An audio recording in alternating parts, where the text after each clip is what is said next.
अस्सलामुअलैकुम। किताबों की दुनिया में खुश आमदीद। कमर अजनालवी के नावल मुक़द्दस मूर्ति की किस्त नंबर 22 आपके पेशे खिदमत है।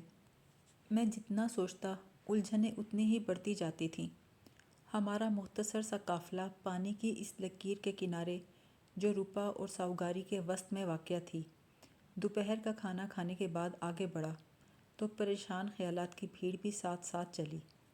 सफ़र के दौरान कोई ऐसा वाक़या नहीं हुआ जो मुझे चौंका देता, मगर न जाने दिल में धमक सी कैसी थी और जहन ख़तरे का अलार्म बजा रहा था।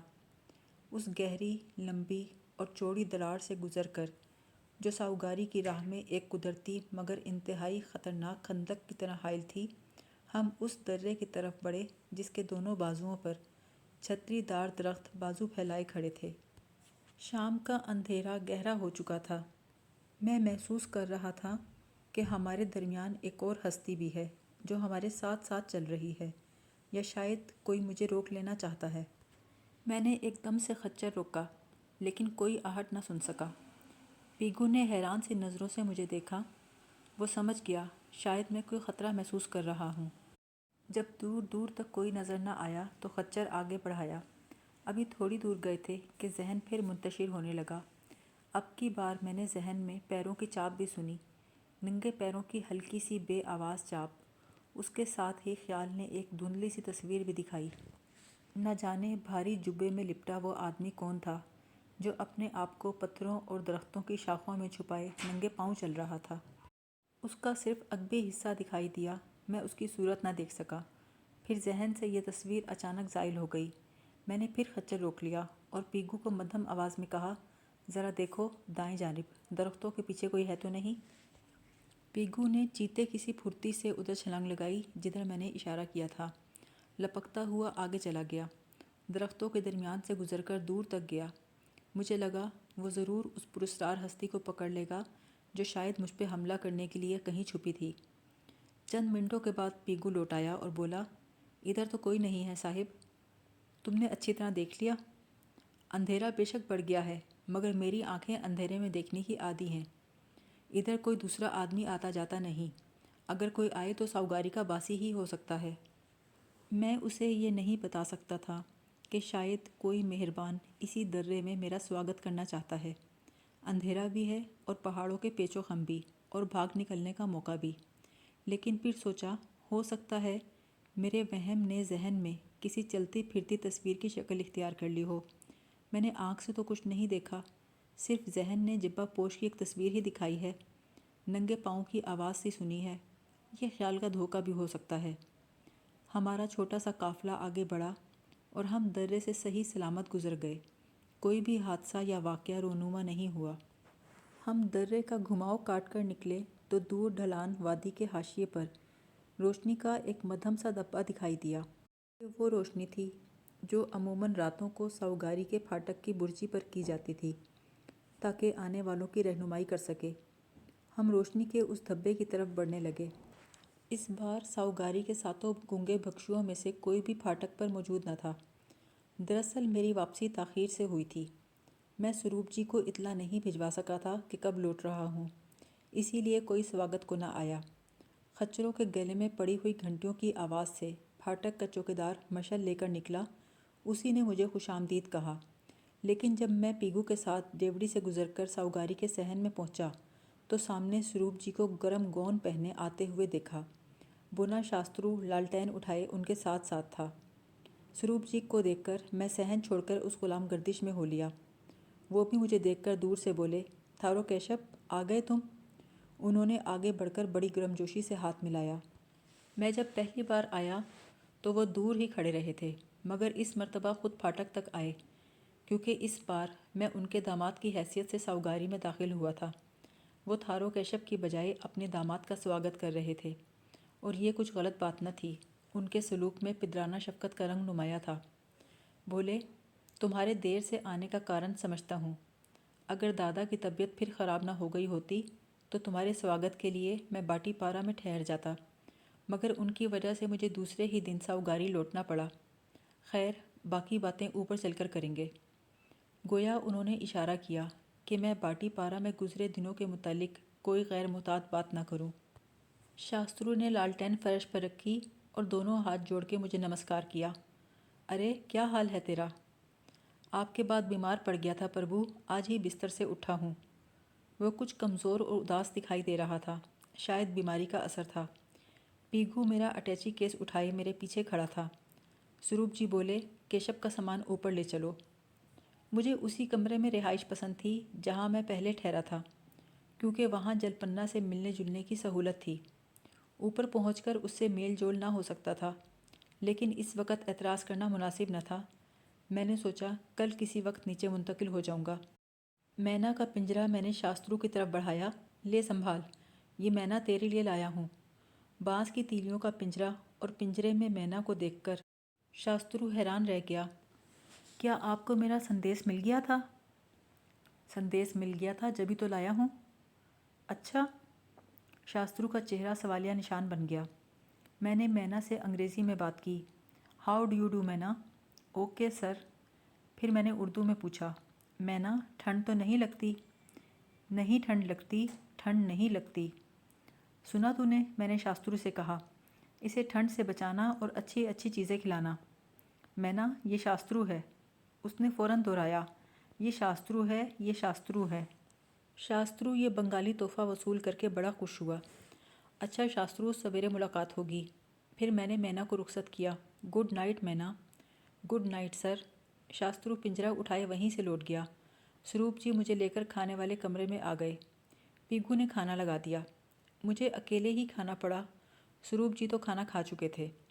खाने से फारिग हुआ तो बोले, तुम थक गए होंगे, अब आराम करना चाहिए। मेरा ख्याल था ज़रा दादा को देख लूँ। सवेरे देख लेना। वो उस कमरे की तरफ चले जहाँ मुझे आराम करना था। वो सुंदरमती ही का कमरा था। पीगू मेरा अटैची केस वहीं रख गया था। कमरे में पहुँचे तो स्वरूप जी को कुछ याद आया। अरे केशव, मैंने पूछा ही नहीं, तुम्हारी चाची कैसी है? अच्छी है, मगर आपको सुनकर शायद ताज्जुब हो, अब मैं उसे चाची नहीं माँ कहता हूँ। इसमें ताज्जुब की क्या बात? चाची माँ जैसी ही होती है। फिर उसने तुम्हें पाल पोस कर जवान किया है। अगर तुमने उसे माँ समझा और माँ कहा तो बड़ी खुशी की बात है। मैंने कहा, ये देखें, माँ ने आपकी भेजी हुई अंगूठी मुझे पहना दी थी। हाँ, मैं सुन चुका हूँ। मगर आप सुंदरमती को गेरवा चोला पहनने की हिदायत क्यों कराए थे? क्या उसने तुम्हें नहीं बताया? जी, उसने बताया है कि आपने याद दिलाया है कि उसे साहूगारी में अपने पुरखों की तरह रहना होगा। मगर मैं ये चोला ले आया हूँ। मैंने अटैची खोलकर गेरवा चोला निकाला और उनके हाथ में रखा और बोला, वो साहूगारी में नहीं रहना चाहती। वो पल दो पल खामोश खड़े मुझे देखते रहे, फिर बोले, ये मत भूलो, वो साहू ख़ानदान की वाहिद निशानी है। साहू ख़ानदान के दरख्त की जड़ें साहूगारी में ही हैं। सुंदरमती को भी इसी दरख्त की छाँव में बैठना होगा, लेकिन वो ऐसे दरख्त की छाँव में बैठने को तैयार नहीं जो खुद सूख रहा है। जी परेशान से होकर काउच पर बैठ गए। मुझे भी बैठने का इशारा किया और बोले, मैं तुम्हारे ख्याल की तरदीद नहीं करता थारो कैशव, मगर बात लफ्ज़ों की बहस की नहीं, ख़ानदानी रिवायत की है जो तब्दील नहीं हो सकती। मैंने आपका फ़ैसला सुन लिया, अब आप भी सुन लें। सुंदरमती आपकी बेटी और मेरी पत्नी है, मगर ना उसे यहाँ रहना है ना मुझे। वो बदहवासी के आलम में खड़े हो गए। तुम बेटी को बाप से और शाख को दरख्त से काटना चाहते हो? मैंने तुम्हें पहले ही आगाह कर दिया था कि सुंदरमती के साथ ब्याह करके तुम साऊ ख़ानदान की रस्मों के पाबंद हो जाओगे। वो बड़े नाराज़ दिखाई देते थे।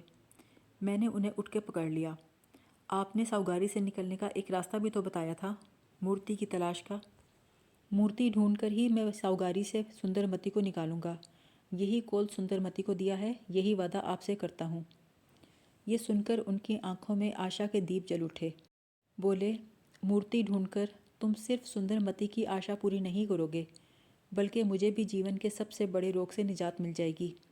भगवान तुम्हें अपना कौल पूरा करने की शक्ति दे। लेकिन मैं इस कौल के साथ आपसे कुछ पूछना भी चाहता हूँ। क्या पूछना है तुम्हें? इतना तो मैं जान गया हूँ कि आपको किसी ख़ास मकसद के लिए मूर्ति की तलाश है, और वो मकसद सिर्फ आपका नहीं, पूरे ख़ानदान का है। आपके बुज़ुर्ग भी मूर्ति ढूंढते रहे। आखिर उस मूर्ति में वो कौन सी ख़ास बात है या भेद है जो आपका ख़ानदानी दुख दूर कर सके और साहूगारी से निकलने का रास्ता भी निकाल दे? स्वरूप जी चुपचाप परेशान नज़रों से मुझे देखने लगे। उनके चेहरे का रंग उड़ चुका था।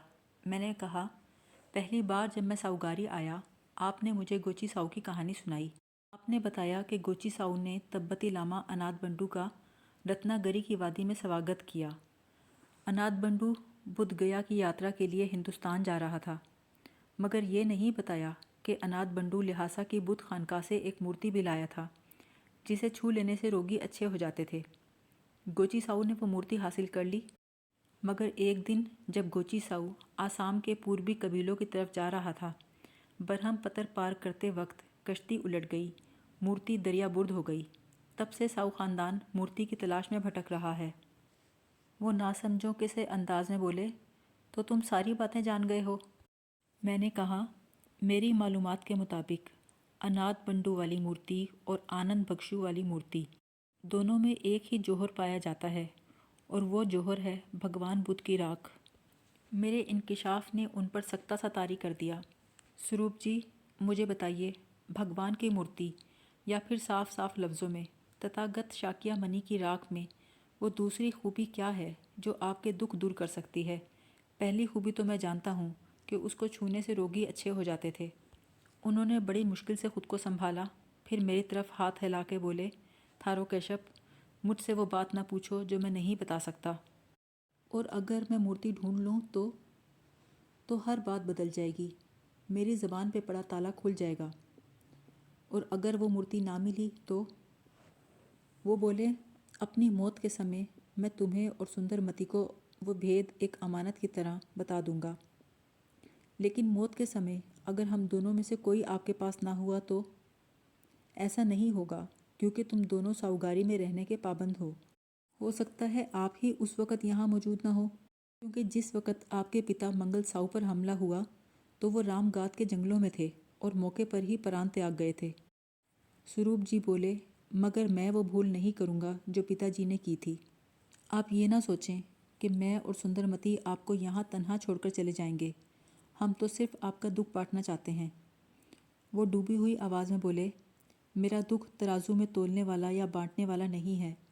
आदमी अपनी बोई हुई फसल तो काट लेता है, मगर अपने पुरखों के बोए हुए दुख नहीं काट सकता। मेरा दुख मुझे विरसे में मिला है, और ये दुख आपके ख़ानदान के लिए गोची साउ छोड़ के मर गया है। गोची साउ का नाम सुनकर उनका जिस्म काँप गया, मगर फ़ौरन ही संभल गए। थारो केशव, जो बात तुम जानते नहीं उसका जिक्र करने से क्या फ़ायदा।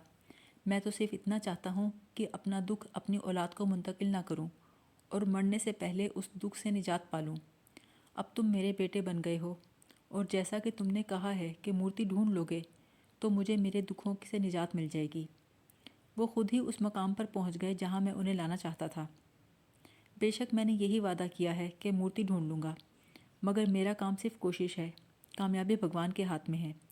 फिर भी पूछना चाहता हूँ, अगर मैंने वो मूर्ति ढूंढ ली तो आप मुझे क्या देंगे? मेरी सारी दौलत, सारी जागीर, सारी जायदाद तुम्हारी होगी। वो तो अब भी मेरी है। जब सुंदरमती मेरी हो गई तो सब कुछ ही मेरा हो गया। तो तुम और क्या चाहते हो? जो बात कहूँगा वो मानेंगे आप? क्या मनवाना चाहते हो? जो भी कहोगे तुम्हारी हर बात मंजूर है। कॉल देते हैं आप। ठहरो, मैं भी आता हूँ। ये कहकर वो कमरे से निकल गए और मैं काउच पर बैठ गया। स्वरूप जी ने वापसी में ज़्यादा देर नहीं लगाई। उनके हाथ में एक कागज़ था जो आते ही मेरी तरफ बढ़ाया। उस पर अंग्रेज़ी में लिखा था, मैं स्वरूप साउ, जो सुर्गबाश मंगल साउ का बेटा और साउ ख़ानदान का वारिस हूँ, ये इकरार करता हूँ और लिख कर देता हूँ कि अगर थारो केशव ने वो मुक़द्दस मूर्ति ढूंढ ली जो भगवान बुद्ध के ख़ास शिष्य आनंद भिक्षु ने बनवाई थी, तो मैं उसकी हर बात मानूंगा, हर शर्त का पाबंद हो जाऊंगा। और अगर थारो केशव मूर्ति ढूंढ ना सका तो वो साउ ख़ानदान की रिवायात का पाबंद होगा और साउगारी में ही जिएगा और मरेगा। ये तहरीर मैंने अपनी मर्ज़ी से लिखी है। इसे किसी भी पंचायत और किसी भी अदालत में पेश किया जा सकता है। इस तहरीर के नीचे स्वरूप जी के दस्तखत और तारीख दर्ज थी, मगर जिस बात ने मुझे हैरान कर दिया वो इस तहरीर के दो गवाह थे जिनके अंगूठों के निशान कागज़ पर मौजूद थे। एक निशान के नीचे पीगू का नाम लिखा था। तहरीर का दूसरा गवाह दादा सागर साहू जी था, मगर बूढ़े ने अंगूठे का निशान लगाने के साथ शिकस्ता हरूफ में दस्तखत भी किए थे। मैं इस इकरारनामे को पढ़कर हैरान हो रहा था कि स्वरूप जी कहने लगे, दादा बुढ़ापे और बीमारी के कारण ठीक से दस्तखत नहीं कर सके, इसलिए उनके अंगूठे का निशान भी लगवा दिया। अब ये तहरीर हमारे दरमियान एक मुआहदा है। मैंने कहा, तहरीर की बजाय मैं सिर्फ आदमी की ज़बान को ही काफ़ी समझता हूँ, लेकिन ये आपने अपनी खुशी से दी है, मैं रख लेता हूँ। उन्होंने मेरा माथा चूमा। केशव बेटे, तुम मेरी आखिरी उम्मीद हो। ये कहते हुए उनकी पलकों पर आंसू थे। वो चुपचाप कमरे से निकल गए। मैंने उनसे वो बात मनवा ली थी जिसे आम हालात में वो कभी ना मानते। उनके जाने के बाद कपड़े बदलकर बिस्तर पर लेटा तो इस ख्याल से मेरे बदन में एक सनसनी सी दौड़ गई कि ये तो सुंदरमती का कमरा है। उसकी ख्वाहिश थी मैं इस कमरे में मुंतकिल हो जाऊं, मगर मैंने इनकार इसलिए किया था कि स्वरूप जी के साथ रहकर मैं जलपन्ना से नहीं मिल सकता था। इसीलिए कुछ उलझन सी महसूस हुई। इस वक्त मैं जलपन्ना ही का सोच रहा था, इसलिए अपने दिमाग से साफ साफ कहा, सुंदरमती, आज रात मुझे किसी और के लिए छोड़ दे। इसके साथ ही मैं जलपन्ना के तस्वुर में डूब गया। वो मेरे अपने ख़ानदान का हिस्सा थी। उसे मैं इस बंदी घर से निकाल ले जाने का इरादा लेकर आया था। मैं काफ़ी देर यही सोचता रहा, फिर इसी तस्वुर में सो गया। सवेरे पीगू ने आकर जगाया। मैंने उठकर दरीचा खोलकर बाहर झांका तो जहाँ तक नज़र काम करती थी, रत्नागरी की वादी को कोहरे की दबीस चादर ने लपेट रखा था। जब से साउगारी में आया था, पहली बार ऐसी सुबह देखी थी। कोहर के बादल सूरज की रोशनी को रोके खड़े थे। नहा धोकर मैं खाने के कमरे में पहुंचा तो स्वरूप जी मेरा ही इंतज़ार कर रहे थे। नाश्ते की मेज़ पर रस्मी सी बात हुई। नाश्ता ख़त्म हुआ और पीगू बर्तन ले गया। स्वरूप जी बोले, मुझे थोड़ी देर के लिए अनाथ बंडू की समाधि पर जाना है। तुम दादा से मिल लेना, वो तुम्हारा इंतज़ार कर रहे हैं। मैं इस वक्त जलपन्ना से मिलने को बेचैन था। यकीनन शास्त्रु ने उसे मेरे आने की खबर दे दी होगी। मैं दरवाजे की तरफ बढ़ा तो पीगू बोला, मैं चलता हूँ आपके साथ। कहाँ? दादा के पास। मालिक कह गए थे आपको वहाँ ले जाऊँ और उनके कानों में सुनने वाला आला लगा दूँ। पीगू, मैं ज़रा नीचे से हो आऊँ, फिर दादा से मिल लूँगा। मगर उन्हें आपकी राह तकते 1 घंटा हो चुका है। ये इंकिशाफ बड़ा सनसनीखेज था। बूढ़े को यकलख्त मुझसे इतनी दिलचस्पी हो गई। क्या इसका कारण सुंदरमती से मेरा लगन है या कोई और वजह है? मैं पीगू के हमरा बूढ़े के ताबूत नुमा कमरे में दाखिल हुआ तो देखा वो अपनी मुर्दा टांगे काई के बिस्तर पर फैलाई गोल तकिए के सहारे बैठा हुआ सचमुच मेरा इंतज़ार कर रहा था। पीगू ने ताकचे से आला समात उठाकर स्पीकर मेरे हाथ में दे दिया। उसके छोटे छोटे गोल रिसीवर बूढ़े के कानों में डाल दिए। मैंने स्पीकर में बात की, दादा, तुम मुझसे मिलना चाहते थे? हाँ। बूढ़े ने फफफ ससस करके बात शुरू की। स्वरूप ने मुझे बताया है तुम सुंदरमती को साउगारी में नहीं रखना चाहते और भगवान की मूर्ति ढूंढकर उसे यहाँ से ले जाना चाहते हो, और ये कि तुमने मूर्ति के बारे में बहुत सी मालूमात हासिल कर ली हैं। स्वरूप जी ने ठीक बताया है दादा। सागर साऊ कदीम असामी ज़बान बोलता था, जिसके बहुत से अल्फाज अब मतरूक हो चुके और मेरी समझ में भी ना आते थे। बाज़ अल्फाज उसकी फफफ ससस की नज़र हो जाते थे। मैं अंदाज़े से उनका मफहूम समझता था। यहाँ अपने और बुढ़े के दरमियान होने वाली जो बातचीत मैं दर्ज कर रहा हूँ, उसमें बहुत से अल्फाज मैंने अपनी तरफ से शामिल किए हैं ताकि बात का मफहूम वाज़ेह हो चुके। जब उसने मूर्ति की बात चलाई तो मैंने कहा, दादा, गोची साऊ ने जो मूर्ति अनाथ बंडू से हासिल की थी वो दरियाए ब्रह्मपत्र में खो गई। दूसरी मूर्ति अंग्रेज़ गवर्नर जनरल लॉर्ड डलहौजी ने 1848 में कहीं गायब कर दी। उस समय तुम 68 साल के होंगे। क्या दूसरी मूर्ति के बारे में कुछ जानते हो? चर्चा सुना था कि वो आनंद भिक्षु ने बनवाई थी और वही असल मूर्ति है जिसमें भगवान बुद्ध की राख है। तो तुमने वो मूर्ति हासिल करने की कोशिश क्यों ना की? मैं बर्मा की राजधानी आवा में गया था। शाह आवा को मैंने मूर्ति हासिल करने पर उकसाया क्योंकि मैं खुद अंग्रेज़ों से वो मूर्ति नहीं ले सकता था। तो कंपनी सरकार ने मूर्ति शाह आवा को भेंट तो की थी। वो मूर्ति नकली थी। जब रोगियों पे आजमा कर देखा गया तो कोई अच्छा ना हुआ। जब ही शाह आवा ने नकली मूर्ति कलकत्ता भिजवा दी। दादा, असली और नकली मूर्ति की कोई पहचान भी है? हाँ है। नकली मूर्ति की आंखों में नकली पन्ने हैं, जबकि कोशी नगर के कारीगर ने जो मूर्ति बनाई थी उसमें असली पन्ने जड़े हैं। असली और नकली पन्नों वाली बात मुझे आज मालूम हुई। चाचा चक्रवर्ती सहाय के मसवदे में इसका कोई जिक्र न था। फिर सागर साहू जी बोला, सन 1847 को जब कलकत्ता में मूर्ति की पहली नुमाइश हुई तो मैं उसके दर्शन को गया था। अचानक मुझे एक नई बात सूझी और मैंने कहा, दादा, तुम्हारा बेटा मंगल साहू नकली मूर्ति के पीछे भागता रहा। वो नकली मूर्ति हासिल क्यों करना चाहता था? ये बात सुनकर बूढ़ा चौंक गया। किसने कहा तुमसे? मंगल साहू ने ये बात सिर्फ मुझे बताई थी। दादा, मुझे किसी ने कुछ नहीं बताया, मैंने सब कुछ खुद मालूम किया है। तुम बताओ, वो नकली मूर्ति के पीछे क्यों गया हुआ था? इसलिए कि जहाँ नकली मूर्ति जाएगी वहीं असली मूर्ति आएगी। साया अपने वजूद के साथ रहता है। अब चौंकने की बारी मेरी थी। कौन कहता है? ज्योतिष विद्या। फिर ये ज्योतिष विद्या झूठी है दादा, क्योंकि साया तो 8 बरस पहले एक जगह पहुंच गया था, मगर इसका वजूद नहीं पहुंचा। मेरी बात सुनकर बूढ़े ने आंखें बंद कर लीं। रूई की मानिंद सफ़ेद भवें सिकुड़कर एक दूसरे में पेवस्त हो गईं। वो किसी गहरे ध्यान में खो गया। कुछ देर यूं ही बैठा रहा, फिर बुड़बुड़ाया, मौत ने बंधन तोड़ दिया। मैं उसकी बात सुनकर दंग रह गया, गोया उसने चाचा की मौत का इशारा किया था। मैंने पूछा, अगर ये ज्योतिष विद्या सच्ची है तो शाह आवा ने नकली मूर्ति अंग्रेज़ों को वापस क्यों कर दी? बुढ़े ने जवाब दिया, उस समय तक किसी ज्योतिषी ने मूर्ति का नश्तर और शुगुन निकाला ही नहीं था। मैं हैरान था, बुढ़े की ज्योतिष विद्या को क्या समझूं? ज्योतिष एक इल्म है, हिसाब गलत पड़ जाए तो आदमी भटक जाता है। फिर यह ख्याल आया, अगर ये इल्म इतना ही पूरा और पक्का है तो किसी ज्योतिषी ने आज तक ये क्यों ना बताया कि असली मूर्ति कहाँ है? फिर भी मैंने बुढ़े की दिल शिकनी मुनासिब न समझी। मुझे ताज्जुब हो रहा था कि सागर साहू जी उम्र की 140 सीढ़ियाँ उतरकर मौत के किनारे बैठा है, मगर इस अंतकाल के समय में भी उसे मूर्ति की फिक्र खाई जा रही है। उसकी तसल्ली के लिए मैंने कहा, दादा, मुझे ज्योतिष विद्या से कोई मतलब नहीं, मगर मैंने प्रतिज्ञा की है कि भगवान की मूर्ति ढूंढ निकालूंगा। सुनकर उसकी आंखों में एक चमक सी आई। उसके होंठ खुशी से कांपने लगे और उसकी आवाज़ मैंने सुनी, मेरे नज़दीक आओ बेटे। इसके साथ ही बूढ़े ने दोनों हाथ उठा दिए। मैं जब उसके करीब खिसका, उसने अपने खुश्क और सर्द हाथों से मेरा चेहरा थामकर अपने ठंडे होंठों से मेरा माथा चूम लिया और दुआ दी, तुम्हारी प्रतिज्ञा ज़रूर पूरी होगी। मैंने कहा, दादा, एक बात पूछूं? उसने मुझे छोड़ दिया और बोला, अभी नहीं, पर समय आएगा तुम सब कुछ जान लोगे। मुलाकात ख़त्म हो गई। बूढ़े ने मुझे दुआओं के साथ रुखसत किया और नकली मूर्ति के बारे में मेरे दिल में अजीबो-गरीब खुशफहमियाँ पैदा कर दी। मगर ये सारी बातें मैं ऊपर ही छोड़ आया। जब मैं पत्थर का जीना उतर रहा था तो सिर्फ जलपन्ना का ख्याल मेरे साथ था।